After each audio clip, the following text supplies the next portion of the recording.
Hey Waffle Gang, I do hope you are well. My name is Mark and today we're checking out some more Reddit stories, and if you do love a Reddit story, why not consider hitting that like, subscribe, maybe that notification bell too, and let's crack on with today's first story.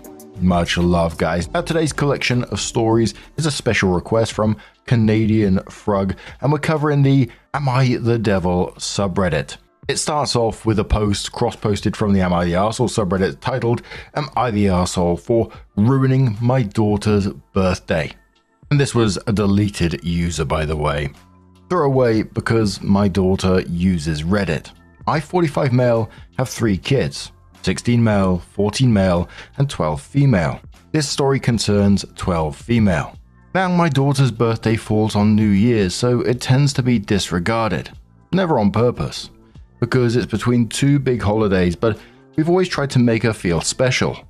My daughter is a known introvert and tends to spend a lot of time in her room, and if we're at a family event, she just sits in a corner on her phone. She is very unconventional in the sense that she doesn't desire a lot of things that are typical of girls her age. Me and my wife have tried to fix this and get her to open up more, but to no avail. The issue arose because when me and my wife asked her how she wanted to spend her birthday, she said something along the lines of, alone with snacks in my room. This request wasn't outlandish for her, but spending your birthday alone doesn't seem like a good way to spend your birthday. It would also reflect poorly on us as the family likes big celebrations. So instead, we invited family over on her birthday for a birthday/New Year's celebration. It was a barbecue with lots of snacks, a projector that my brother brought, and a rented bouncy castle. I thought she would realize that this was better and a more productive way to spend her birthday, but I was wrong. She was miserable the whole time and just sat in the corner. When everyone left late at night, she started screaming at me and my wife about how we ruined her birthday. My wife did most of the scolding and she was sent to her room. How could we ruin her birthday if her plans were just bed rotting? She was also mad because she didn't get the gift she wanted, which was a hot chocolate machine. She's the only family member who drinks hot chocolate, and she's not 50, so we got her something else that we thought she would appreciate more. This morning she ignored all of us, including my sons who are on our side because they think she's been ungrateful since the party was great. I was just trying to make her birthday special. Am I the arsehole?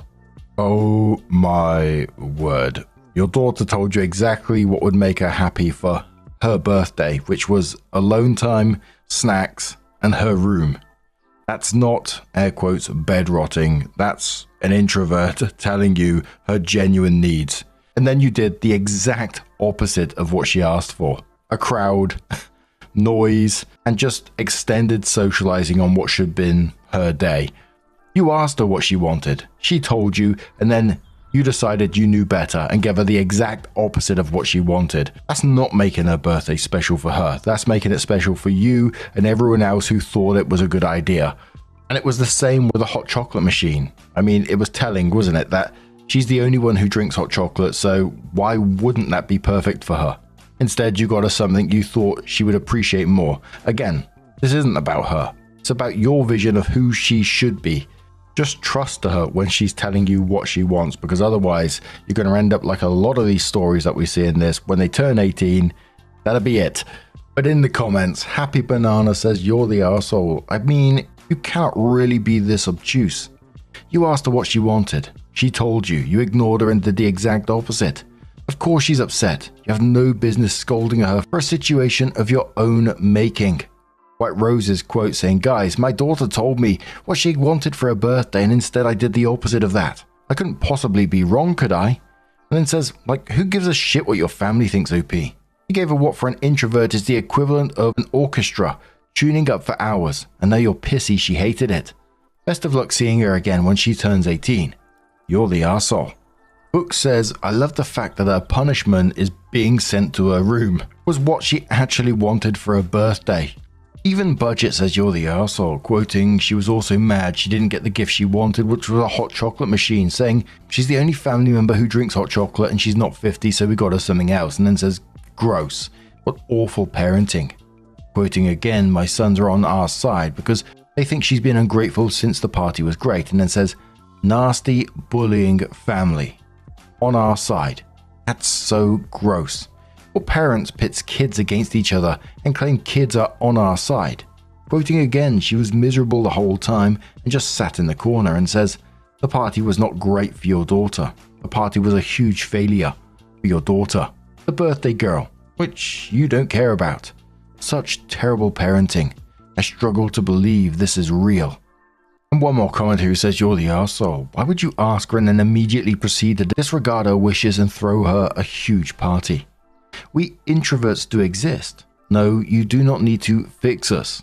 We don't like to be around a lot of people because it's obnoxious and draining for us, and obviously we won't be happy when we're forced to do it. Next time, listen to your daughter. Do something small in your family with no extended family and keep it short to acknowledge her birthday. Blow the candles, eat the cake, give her the gift and leave her alone if she wishes to be alone. And as it was said, this was from a deleted account, so clearly didn't like the reaction, but I certainly hope this person has learned from the comments, because like people were saying, when this daughter turns 18 and they've been treated this way for a long time, yeah, it's not going to end well, is it? But what do you guys make of this situation? Let us know your thoughts down in the comments below, and let's move on to another story. Now, our next story was, would I be the buttface if I demanded to know who reported me to HR? And then says, I'm in my early 30s and male. In our office, I'm known as a bit of a jokester. Nothing mean, and I don't go out of my way to prank someone or hurt someone's feelings. But I have plenty of jokes and give lots of silly nicknames. There's a newer woman in our office. She's in her early 20s and she has a 3-year-old. They live in an RV park a few miles away from work, and I've nicknamed her RV Reba. I didn't see the harm, it's just a silly nickname. I've given silly nicknames to most of my co-workers. If anyone complains about it, I just explain I don't mean anything by it. It's just a silly thing I do, and there was no reason for them to be offended. RV Reba wasn't thrilled with the nickname. Said it was insulting, but I explained it wasn't intended to be. It was just something silly I came up with. She asked me to stop using it. I don't use it around her much anymore, but I think it's a silly thing to get upset about. So I still use it around others. Well, someone reported me to HR. I got called into a meeting this morning and given a written warning to stop harassing my co-workers. I don't see how this is harassing at all. They're silly nicknames. I asked who reported me and they said it was not just one person, but multiple complaints. RV Reba and a few others were getting coffee and I wanted to know who reported me. RV Reba said she didn't know, but was glad that they spoke to me about it since I wasn't listening to them asking me to stop. I think it was probably her and one of the 2 co-workers who can never take a joke. I want to know exactly who it was though. A few co-workers said I'm already the buttface and should let it go. But I really want to know who reported me. Would I be the buttface if I demanded to know who it was? As soon as OP said that they were a jokester in this, I was like, oh my word, this isn't going to end well straight away, is it? The fact is, multiple people have found your behavior uncomfortable enough to actually complain to HR about this, and you still don't seem to be taking it seriously, even to the very end of this post. The person told you the nickname was insulting and asked you to stop. Your response was, well, I don't think it's insulting, so I'll just keep using it when you're not around. That's not respecting this person. That's just taking the piss, basically. And then you said what? You explained that there was no reason to be offended. You don't get to make that choice. And HR has already told you to stop. You've got a written warning. This is past the point of, let me investigate who's against me. You just basically need to change your behavior and stop being an asshole to people. Or face the fact that you're probably going to get sacked very soon. But SFB says, I think you know you're the buttface. Your jokes aren't amusing to others. This has been explicitly spelled out to you, multiple times from the sounds of it. Therefore, you should have already stopped. If others aren't laughing, it's not funny. If it's not funny, it's not a joke. If it's not a joke, your continued behavior is harassment. Stop it before you quite rightly lose your job. Wicked says you're the buttface massively. You zero in on something that someone finds embarrassing and repeatedly point it out to all and sundry. You say it's just a laugh, but plainly not for Reba. I'm glad your colleagues reported you. You sound like a horrible person to have around. Another commenter says you're the arsehole and insulting. What's wrong with you? You're not funny. You don't get to demand anything. You can request, you can be told no. You do not get to decide what people want or like to be called. You do not get to decide what someone feels about anything. With multiple people complaining, I'm shocked you're not in more trouble. What you're doing is harassment and bullying. You're at a place of work. Be more mature and professional. Glamour says jokesters and prank pullers are just another name for I'm an arsehole. Get it. When someone says stop, you freaking stop. Not I don't use it much anymore. It's full stop. Never use it again. You sound insufferable. I'd hate to work with you. Now, I'm going to turn this one to you guys. What do you guys make of this situation? Let us know your thoughts down in the comments below. Let's have another story. Our next one says, would I be the arsehole for putting a broken appliance back on someone's curb after taking it for free? It said, I saw an appliance on someone's curb with a free vibe. It didn't have a sign, but my city doesn't have curbside pickup for appliances, so there was no mistaking that it was on offer for anyone who wanted it. No sign saying it was broken or for parts, so I loaded it up and took it home. Once I got it there, I realized it's fully broken and now it's my problem. I wasted time and gas hauling it, and now I'm stuck either paying to dump it or fooling somebody else into taking it. It had only been out for a couple of hours in good weather, so there's no chance it was a working fridge that was ruined by the weather. Part of me wants to put it back on their curb, since they're the ones who put broken junk out for strangers without saying anything. It feels fair in a karmic sense, since making people think that you're offering them a working fridge to save yourself a trip to the dump is an arsehole move. On the other hand, that also feels like I'd be dumping trash on their property even though they put it there in the first place. So, would I be the arsehole if I took the broken appliance back and left it where I found it instead of dealing with it myself? Absolutely, I think you're the arsehole in this situation. You took it without any knowledge about it, you know, had a vibe about it, but that's a you problem. And I'm not sure what it's like in other places and even in the UK itself, but I know from like local area, people put appliances out on the curbside for, you know, because occasionally scrap metal people will come around and take them. And if they don't take them, then you deal with it yourself afterwards. But generally the vibe is if something's out on the curb like that, if it hasn't got a sign on it, it's broken and you just don't take it. But Elk Waffle says on this one, you're the arsehole, you took it, your problem. Dumping it back would be fly tipping. Take this as a warning not to take random junk off the street because you think it might work.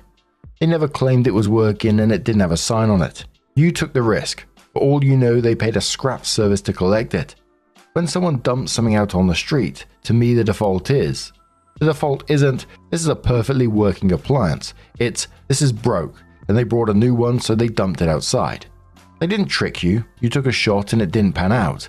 That's just how it goes. Normal ad says you're the arsehole and the curb is for trash. You took someone's trash and now you're mad that it's trash. Strange. Casual Law says you're the arsehole. This is honestly funny because people place things on the curb for bulk pickup that they pay for. I've done this many times with appliances. I wonder if you took something that was slotted for pickup. It's not like they get a refund if it's not there. You took it. It's your responsibility now. Next time, knock on the door and ask. And GB says you're the arsehole for wanting to put it back. Why would you assume that anything put at the curb is functional? They got rid of it for a reason, probably because it's broken. You took a chance, it doesn't work, now you have to figure out how to dispose of it. For you to blame them for not putting a description of the item working or not working is ridiculous. Saying it's an arsehole move on their part is even more ridiculous. This just proves even more you're the arsehole. They didn't owe anybody an explanation of the item's functionality if they put it on the curb. Suck it up, buttercup. and now you have to figure out how to dispose of it. I do love it when people get sassy in a post, but what do you guys make of this one? Let us know your thoughts down in the comments below. Let's move on to another story. Oh, bloody hell, check out this title. This one's from a throwaway account and says, I, 33 male, am developing a crush on my wife's 34 female cousin. 33 female.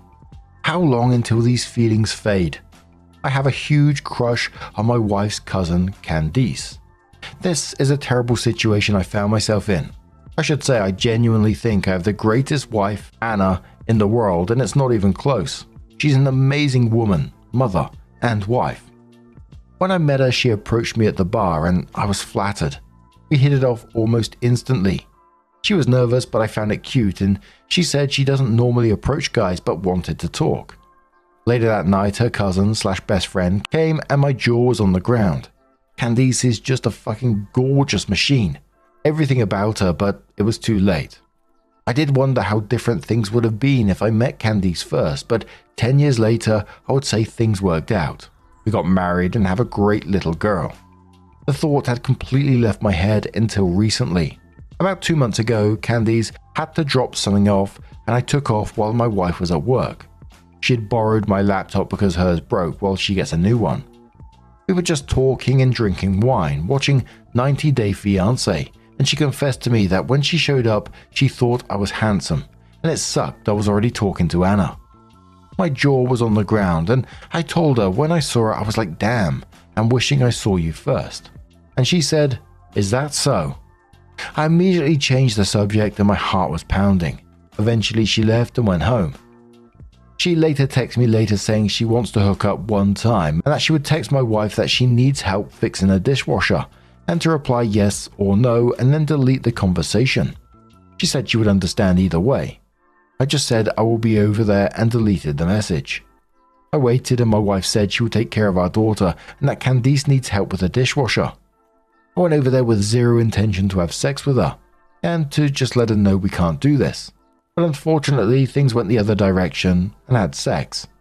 We agreed it was just a one-time, you only live once moment, and that was that. Unfortunately, that moment started bringing up old feelings I thought was gone. She became much more flirty discreetly. I started being distant towards my wife. We both know we can't act on it, but I kinda wish we could be together. But it would hurt too many people, and I can't do that. But at events, we became closer. I had food on my face yesterday and she was wiping it off. That annoyed my wife, who said she can wipe off my husband's face. She even complained about it in the car, but I reassured her that she's overreacting. Yeah, I'm in a sticky situation. I just need help removing my feelings before things get out of control. How can I lose these feelings so I can focus on my family? Edit. And I get it, I'm a piece of shit. You don't have to tell me because no one feels more disgusted at myself than I am. I just want actual advice on how to have these feelings fade so I can focus on my family. I won't respond to comments just attacking me and not giving genuine advice on how to make the best out of this really shitty situation. It's the way that OP plays it down throughout this post, calling it a sticky situation. You're not in a sticky situation. You created an ongoing affair and you're asking how to feel better about it without actually facing any consequences. When the truth is, Anna deserves the truth so she can make an actual informed decision about her life going forward because you betrayed her massively. Renee says, bro, this isn't a crush. You cheated on your wife. You need to tell her because eventually it's going to come out anyway. Better from you than her cousin. Worldly says this is why cheating is not just a mistake, but a series of bad decisions and actions that lead up to the betrayal. OP, if you truly want to stay with your wife, you must tell her the complete truth and let her decide whether or not she wants to reconcile with you. You must immediately cut all contact and communication with your affair partner. You must sign up for individual counseling to figure out why you're such a lying, selfish, cowardly arsehole who has no self-control and no respect for his wife to not only betray her but with someone who is a family. You deserve every bit of vitriol and karma that is about to come your way. Congratulations on letting your lust ruin your wife's heart. The commenter says you reassured her that she was overreacting. She is unknowingly underreacting.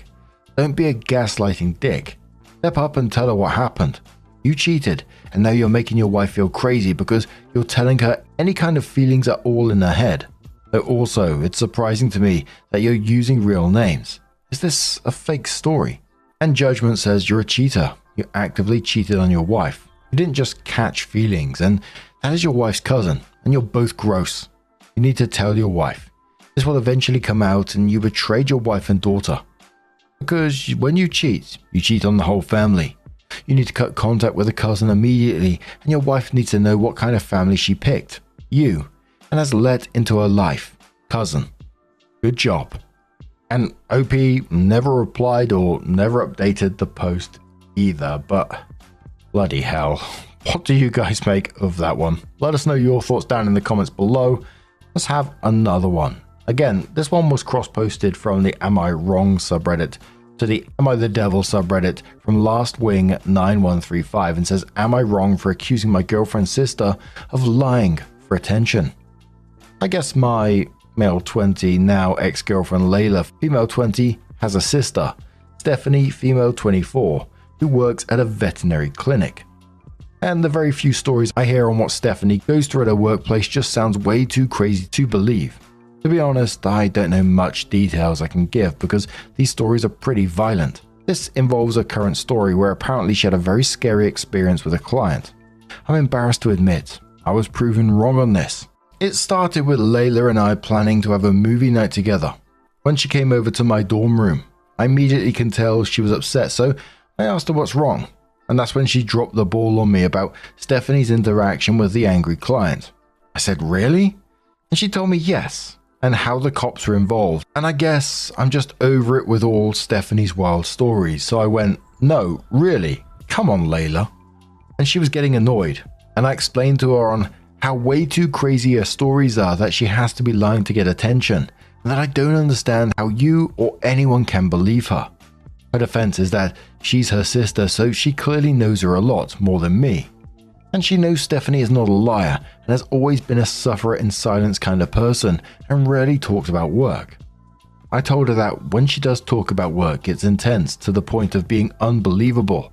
Then she started coaxing me to go with her to the store to buy something, which I was confused about because we got our favorite movie snack, so there's no reason to go to the store.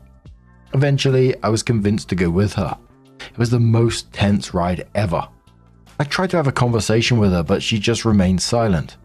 When we got to the store, she went in alone while I stayed in the car. I was texting my friends about my confusion on what is happening with Layla. When she came back, she bought 2 boxes of cookies and she drove us to the vet clinic where Stephanie works at. Again, now she's coaxing me to go inside with her, and I just wanted to know what's going on, and she told me, you'll know when we go inside. So we did. We got to the front desk and 2 of the receptionists said, hi Layla, I thought Stephanie already clocked out. Layla said that Stephanie did and that she was just here to drop off some cookies for everyone because of the incident that happened today. Receptionists were all like, oh, Stephanie told you about that. Yeah, that really scared us, and other comments that confirmed that Stephanie was telling the truth.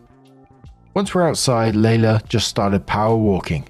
When she got to the car, she turned around and looked at me like she's a mum waiting for a sulky kid. A woman with a dog was staring at us and I felt even more embarrassed, so I started power walking. Inside, we just sat in silence with her just staring at me really angry, and I said, okay, I was wrong, I'm sorry. Layla asked, do you still think she's a liar? I didn't answer right away, but I did say, well, I only know this one is true. I don't know about the others. She really hated that answer. Next thing I know, she keeps repeating, get out and get an Uber. Well, I tried to talk to her and calm her down, but eventually I did get out and she drove off without me. One of my friends picked me up and took me back to our dorm. I texted Layla, just in case you care, I made it back. And she texts back, I don't care and I'm done with you. This happened a week ago. She doesn't interact with me in our classes. She's ignoring my texts and calls. She hasn't joined me at our lunch date. Am I wrong? Now this one hit real close to home with me from like the people not believing side of things, if you get what I mean. But as someone who's had a Hoover, and I've said this story before, as someone who's had a Hoover chucked it in from a masonette balcony, yeah, I get why this one stings. Because, and this is something that I'm learning in therapy, when your normal is someone else's unbelievable, you end up in this impossible spot where sharing your actual lived experience gets you labeled as a liar. And in the end, all I can think is that's rubbish, because those experiences shape who you are. They shaped who I am today. But here's what this guy missed in this story. Layla wasn't asking him to believe every wild vet story. She was asking him to trust her judgment about her sister. That's the real issue. When you love someone, you give them the benefit of the doubt, especially about their own family. And I've got to a point at myself now, where people don't believe the wild stories that I got. And, you haven't heard the half of them, to be quite honest. There's some that I can't talk about because of doxing and legal stuff. But I know in my heart they're 100% real and they happened. And anyone worth keeping in my life will recognize that dismissing my past is dismissing a big part of me. Whilst at the same time understanding it is difficult for people to get their head round certain situations that did happen to me, because a lot of it is wild at the same time. But Woody Wood says, you are wrong. Bad and violent things happen to people in real life. I used to think that the movies exaggerated when fucked up things happen to people until it happened to me. Crazy things happen. Some people are crazy. Good people had bad things happen to them. You can't accuse people about lying about serious things straight off the bat without proof. He even admitted in the post that her sister is not a liar and that has added character for her. So to assume someone is just attention seeking when you admitted that she isn't like that is crazy. Mila says you are wrong.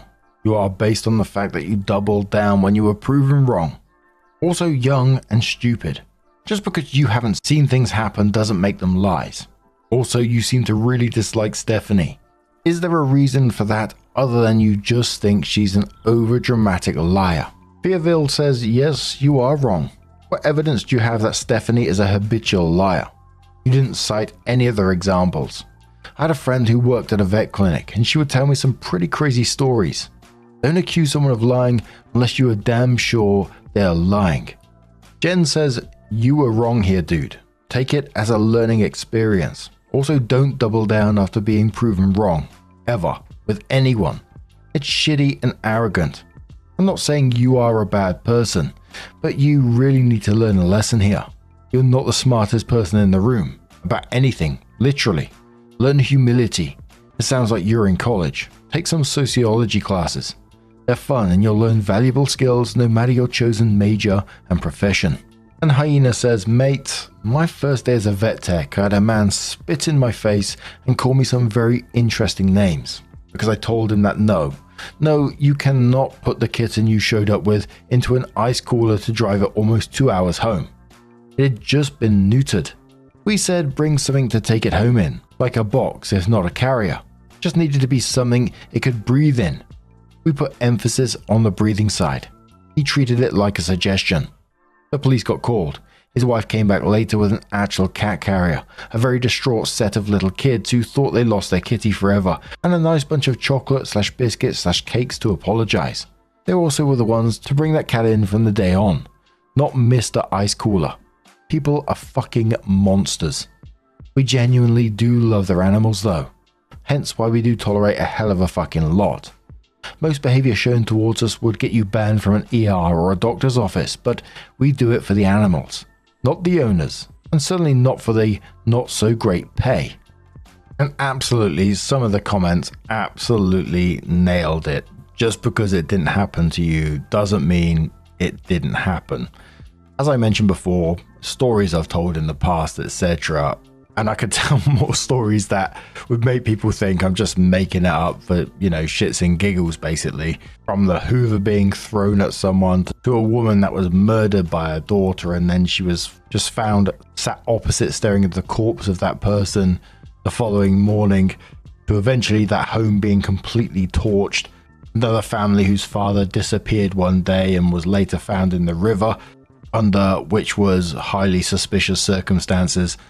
Fights, family drama, as I keep saying, I got like hundreds, maybe thousands of stories, I don't know, they pop up all the time when I'm reading other people's experiences as well, and I'm going off on one as usual, but just to say, there is a lot of wild shit out there. Of course, there's always going to be some fake stories here and there, but there's also a lot of wild shit too. But What do you guys make of this situation, these situations? Let us know your thoughts down in the comments below. And just a huge thank you for being here today, getting involved in the stories. Your love, your support, your time, it always means the absolute world to me. So thank you so much, and hopefully see you in the next one. Take care and much love. Wake up, get up, stretch my legs, eat some breakfast, milk and eggs, brush my teeth up, wash my face, throw my clothes on, start my day. Wake up, I can smell the smoke from the bacon.